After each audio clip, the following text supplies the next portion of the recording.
gabi po, Luzon, Visayas at Mindanao.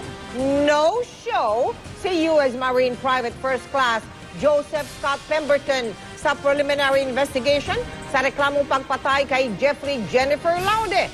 Pero ang utos ngayon ng Olongapo City Prosecutor's Office, dapat nang sumipot ang Amerikanong sundalo sa susunod na pagdinig. Mahigpit din ang bili ng prosecutor, magiging magandang patibay sa ugnayan ng Pilipinas at Amerika ang pagharap ni Pemberton. Mula sa lungsod ng Olongapo, nakatutukuhan si Rida Reyes. Rida. Yes, Mel, Mike, sa mga testigong ipinatawag sa preliminary investigation kaugnay sa pagkamatay ni Jeffrey Jennifer Laude, hindi sumipot ang main suspect na si U.S. Marine Private First Class Joseph Scott Pemberton, kasama na rin ang 4 pang U.S. Marine.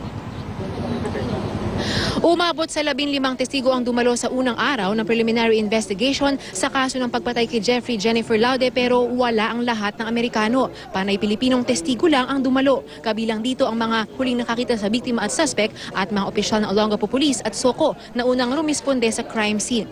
Sa pagsisimula pa lang ng pagdinig, agad kinwestiyon ng prosekusyon kung bakit hindi nakarating si Pemberton. Ayon sa kanyang abogado, di raw nakasaad sa subpoena na dapat personal na dumalo si Pemberton. Pero nakasaad daw na mayroon lang silang 10 araw para magsumite ng kanilang counter affidavit. It was a Friday that we received copies, and only October 17th, Your Honor, and only through email, and some of the copies were very not clear.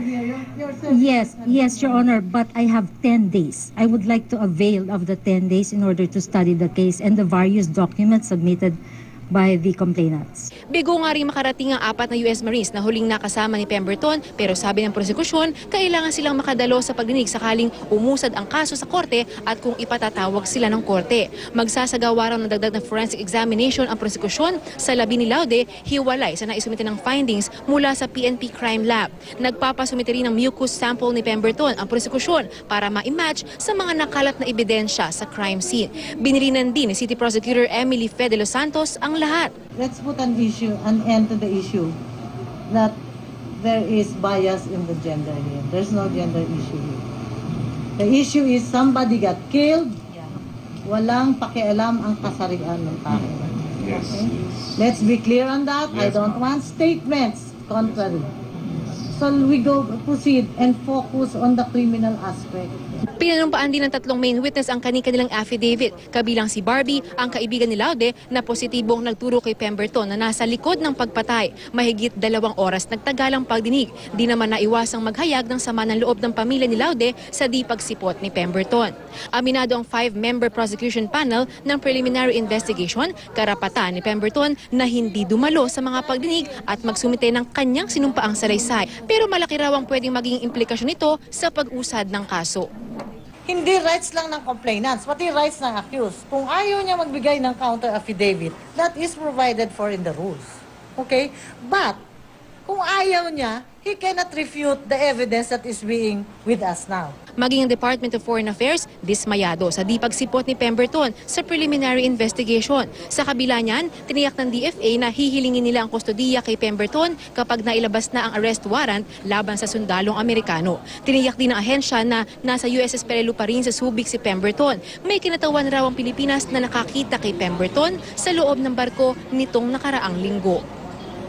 May itinakda ang susunod na preliminary investigation dito sa kasong ito sa susunod na linggo sa October 27. Samantala, sa November 5 naman itatakda ang ocular inspection kasama ang lahat ng mga witnesses doon sa mga lugar na pinangyarihan ng insidente. Mike. Ulitin natin, Rida, para tiyak na tiyak at malinaw na malinaw.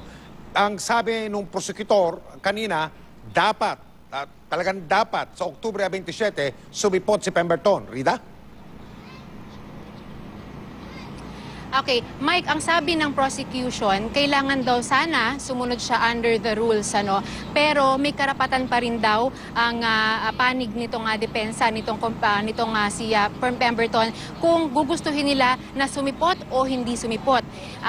In the same way, may karapatan din daw sila kung sila ay magpapalabas ng sariling counter affidavit o hindi. So karapatan daw nila yan.